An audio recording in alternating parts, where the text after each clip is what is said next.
Ni tarehe 30 ya mwezi wa 4 mwaka 2026.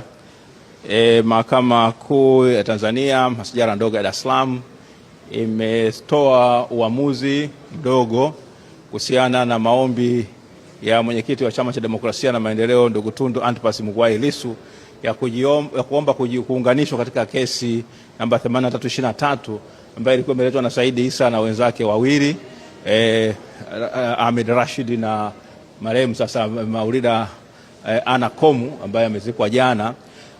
Sasa mwenyekiti Tundu Antipas Lissu kwamba aunganishwe katika hiyo kesi.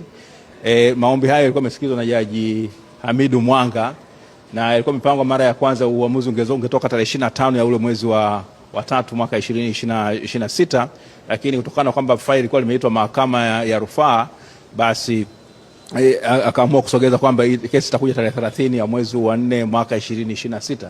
Na baada ya maamuzi yamesomwa na msajili na katika uamuzi wake ni kwamba amekataa kumuunganisha ndugu Tundu Antipas Mugwai Lissu. Anasema kwamba mbali ya kwamba yeye ni mwenyekiti wa chama, lakini kwa kuwa ameleta katika nafsi yake na si katika nafasi yake ya mwenyekiti wa chama, basi hana maslahi ya moja kwa moja, na kwamba amri ikitoka kwamba kile cheo kinaweza kukaliwa na mtu yeyote mwingine, sio lazima awe yeye.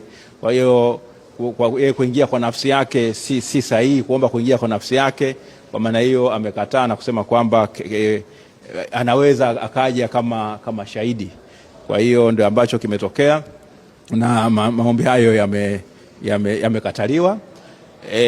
Lakini cha msingi tu ni kwamba hii kesi hivi sasa haipo tena kwa Jaji Hamidu Mwanga, iko kwa Jaji Ngunyale, kesi ya msingi namba 8323, na ile kesi itakuja tarehe 13 ya mwezi wa 5 mwaka 2026, ambako yale maagizo ya mahakama ya rufaa ambayo yalisema kwamba uangalie kama hii kesi ililetwa ndani ya muda, kama je ililetwa ndani ya ule muda wa miaka 6. Madai ya namna hiyo yanatakiwa yaletwe tokea ndani ya miaka 6 tokea mgogoro ulipoanza. Sasa katika uamuzi wa leo wa Jaji Hamidu Mwanga, wakili wa upande wa Saidi Issa, Ahmed Rashid pamoja na marehemu Maulida Ana Komu alisema kabisa tena kwa msisitizo kwamba mgogoro ulianza mwaka 2016 kabla Tundu Antipas Lissu hajachaguliwa kuwa mwenyekiti wa Chama cha Demokrasia na Maendeleo.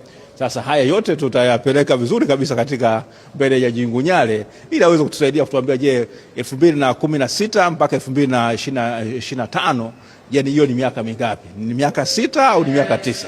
Basi uamuzi utafanyika tarehe hiyo. Kesi ya uhaini hatujapata tarehe kwa sababu kesi iko mahakama ya rufaa.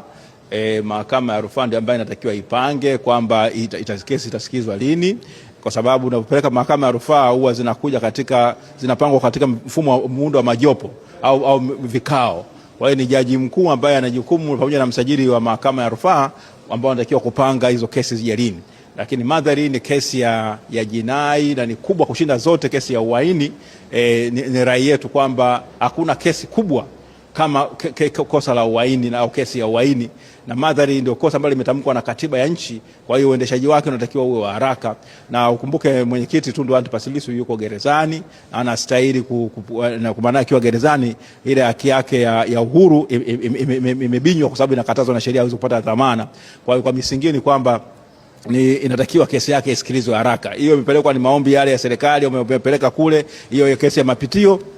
Basi ni rai yetu kwamba kesi hiyo iitwe haraka, ipangwe, ukweli ujulikane kama serikali walikuwa sahihi katika maombi yao au sivyo, na ili mwisho wa siku jopo la majaji hapa wa Mahakama Kuu waweze kuendelea kusikia kesi na kuitolea uamuzi.